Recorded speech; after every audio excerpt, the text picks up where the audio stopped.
There's a number that doesn't make sense at first. It's sitting quietly in the data.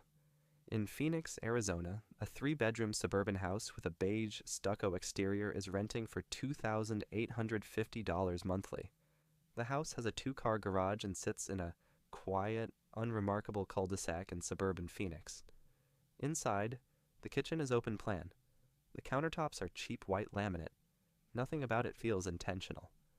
A single overhead fixture casts flat fluorescent light across scuffed vinyl flooring that hasn't been replaced in years. The living room is just a box, textured drywall, a sliding door to a concrete patio outside. No character, no warmth. It's the kind of space designed to be inhabited, not actually lived in. That same house, on the same street with the same laminate counters, is selling for $385,000. With today's rates and a standard down payment, the monthly mortgage on that house is $2,490. Renting it costs more than owning it. The math is right there. It doesn't lie. And yet, most people in that house are renting. Not buying. Renting. Every single month. Something is broken. The question isn't whether people know it. The question is why they can't escape. To understand where we are right now, you have to go back to the year 2020. Interest rates were near zero.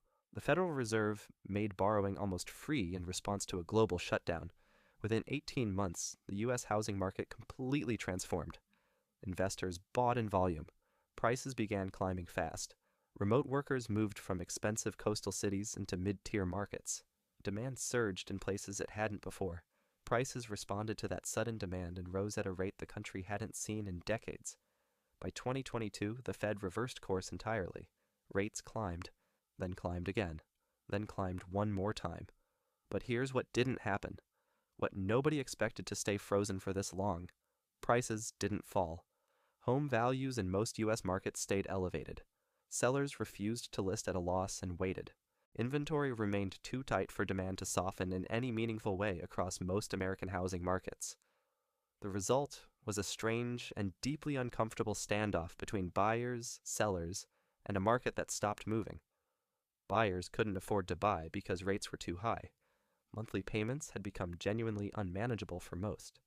Sellers couldn't afford to sell because they'd have to buy back into the same expensive market they'd leave. Nothing moved. The market froze in a way that hadn't been seen in modern American real estate history. And into that frozen, motionless market, landlords moved freely. They didn't need to buy or sell. They collected. With fewer homes being purchased, more families stayed stuck in the rental market longer than they had planned. Demand for rentals rose steadily. Rents followed that demand upward. The math for renters kept getting worse. Institutional landlords had spent the low-rate years acquiring single-family homes at scale. Now, those assets were pure leverage. They held properties they could rent at a premium in a market where buyers had been priced out entirely. The trap closed quietly, without a single policy decision, without a visible announcement, without anyone declaring it had happened. People didn't stop wanting homes, they just couldn't reach them anymore. The distance kept growing every single month. The data shows up differently depending on where in the country you happen to be looking right now. In Atlanta, Georgia, a 2-bedroom apartment in a mid-rise complex near Buckhead rents for $2,200 a month. The unit has a galley kitchen with granite-look laminate countertops that age poorly under the building's fluorescent lighting. A narrow hallway leads to 2 bedrooms that face each other like afterthoughts at the end of a corridor. The windows are small. Natural light barely reaches the living area before noon on even the brightest days. The carpets are a neutral gray, not new, not old, the kind designed to hide age without succeeding. 2 miles away, a 2-bedroom townhouse is listed at $299,000. The all-in monthly cost is $2,050. The apartment renter is paying more every single month. More money leaving. No equity entering. Nothing accumulating on their side. In Tampa, Florida, the comparison between renting and owning becomes significantly harder to justify or ignore from any angle. A 3-bedroom single-family home in a working-class Tampa suburb is being rented for $2,700 every month. The interior has original 1990s tile throughout. Cream-colored squares with thin grout lines slowly turning dark from years of use. The kitchen has wood-finish laminate cabinets, a drop ceiling, and a flickering fluorescent tube casting uneven light across everything. A refrigerator isn't included in the lease. The backyard is concrete. A chain-link fence divides it from the neighbor's identical yard. The family living there has 3 children. They have been renting this same house for 6 consecutive years. A comparable home in the same zip code is currently listed at $315,000 on the open market. The monthly ownership cost on that comparable home would be approximately $2,350, $350 less than what they pay to rent. The family is paying $350 more per month than they would to own. That is not a rounding error. Over 6 years, that difference adds up to $25,200, money that left their household permanently and will never return. In Austin, Texas, the scale of this gap becomes genuinely disorienting when you look at the numbers side by side. A 1-bedroom apartment in a new construction complex near downtown Austin rents for $2,400 a month in today's market. The unit has high ceilings and floor-to-ceiling windows that flood the interior with warm, golden afternoon light. The kitchen has quartz countertops, stainless appliances, and pendant lighting hanging over a clean waterfall island in the center. The building has a rooftop pool, a co-working lounge, and a package room monitored around the clock by cameras. Every month they rent, they spend $2,450. The down payment target doesn't shrink. Their savings grow only slowly against it. Rent, childcare, everyday inflation, it all pulls against the savings rate. The math runs against them every single month. They are not failing. By most measures, they are succeeding. 2 incomes, stable employment, a child in school, money saved, and they cannot get into the market. Not yet. Possibly not for years. Possibly not at this price level ever. Now consider a different story. A different city. A different kind of trapped. This time in Tucson, Arizona. A single woman in her mid-30s, renting a 1-bedroom apartment for $1,450 a month. She's been here 3 years. The apartment is on the 2nd floor of a 2-story complex built sometime in the late 1980s. It shows. The kitchen is narrow, barely enough room for 2 people standing, with dark wood cabinets and aging laminate counters. The laminate curls slightly at the corner near the sink where it is separated from the surface underneath it. The bathroom has a frosted glass window above the shower. Pale, diffused light filters through it. Just enough, not more. She qualifies for an FHA loan. She knows this. She has done the research more than once by now. With 3.5% down on a $220,000 home, the lower end of the Tucson market, she needs $7,700. She has that. Her mortgage payment would be roughly $1,380 a month, including mortgage insurance. Less than her current rent. She hasn't made an offer. Not because the math doesn't work. The math works. She just doesn't fully trust it. She's afraid it won't keep working, that rates will rise, that the roof will fail, that something will break the calculation. The rent trap isn't only financial. That's the part the numbers never fully capture when you look at them alone. It's also psychological. A lease feels certain. Ownership feels open-ended. Landlords have learned very deliberately to price that fear. In 2024, analysis showed owning was more expensive than renting in 97% of U.S. markets on a monthly payment basis. Within 18 months, that figure shifted meaningfully in cities across the Sun Belt as conditions slowly began to change. The national median rent for a single-family home crossed $2,000 for the first time in 2023. It hasn't returned below it. Homeownership rates among adults under 35 sit near historic lows, approximately 38% compared to 43% just 2 decades ago. That gap represents roughly 3 million households who, at the same life stage as their parents, are entirely outside the market. What the numbers don't capture is the compounding effect, the part that makes the situation structurally dangerous over time. A renter paying $2,400 a month isn't only spending $28,800 per year, they're also forfeiting equity they can never recover. Equity accumulation is typically estimated at $10,000 to $20,000 per year in a stable market, more during appreciating periods above that. Over a decade, that gap widens into a structural wealth divide that becomes increasingly difficult, and eventually impossible, to close.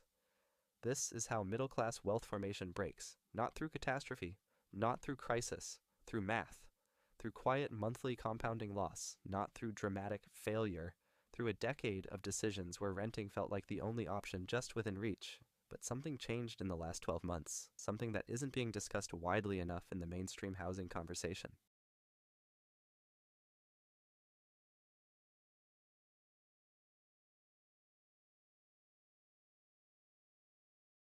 In secondary markets, Boise, Raleigh, Albuquerque, Columbus, rent growth has quietly begun to slow for the first time in years. New apartment supply, built aggressively during the low-rate years, has finally come online. Vacancy is rising in certain zip codes. For the first time in half a decade, some landlords are offering concessions, a free month, waived fees, reduced deposits. The window may be opening, slightly, just slightly. But the families who need it most may not be positioned to use it. The families who should benefit from softening rents are often the same families whose margins were eroded by years of high rent. They needed that relief 3 years ago. It's arriving now, when their ability to act on it has already diminished.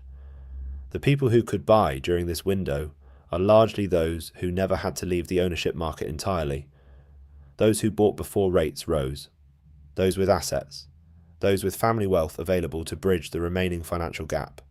And so even if the market begins to correct, the correction benefits the already positioned. That pattern is not new, but it deepens. That's where the real problem begins to reveal itself, not in the data, but in who the data actually helps. Two plausible versions of the next 3 years are being modelled. Neither one resolves cleanly, neither offers an obvious path forward.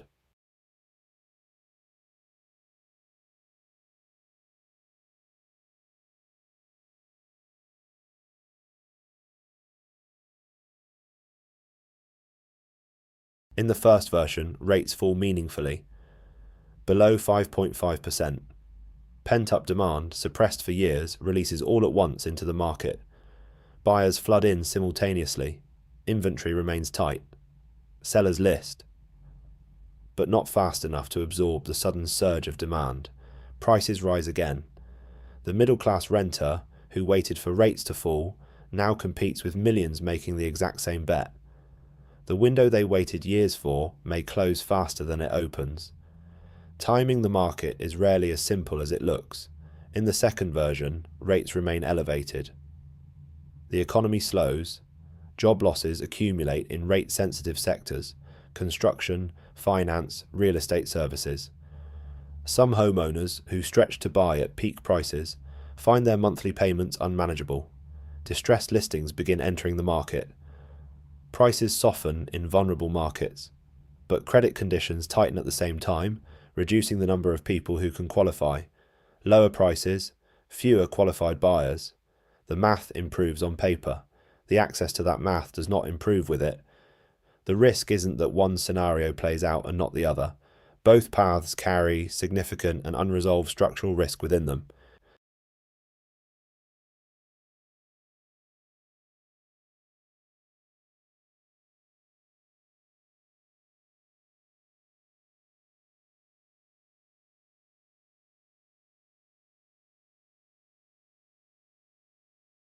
The risk is that neither scenario resolves the core problem: a generation whose wealth formation has been structurally disrupted beyond easy repair. That 3-bedroom house in Phoenix is still on the rental market. The sign is still there. The unit is still available. The laminate counters, the flat fluorescent light, the concrete patio backing up to an identical concrete patio on the other side. $2,850 a month. Every month, 12 times a year. To own nothing, to accumulate nothing, to move no closer to anything. The family inside, if there is one, is probably not unaware that ownership might cost them less. They know the number. They've probably run the numbers. Thought about it when the overhead fixture flickers, when the backyard gets too hot to use in summer, when the lease renewal arrives with a number higher than last year's. They've thought about it. More than once, probably recently. They probably have reasons they haven't bought. Some practical, some fear, some math that came very close to working, but not quite. What the market has created, not through intention, but through accumulated pressure, is a class of people paying to stand still, not falling behind dramatically, not invisible crisis, just suspended, month by month, lease by lease, year by quietly passing year. The longer that suspension lasts, the more difficult it becomes to close the gap between where they are and where ownership puts them. The middle class isn't disappearing overnight. There's no single moment where it breaks. No headline that marks the exact turning point. It's just renting, month after month, quietly, paying more to go nowhere, while the distance to ownership grows a little wider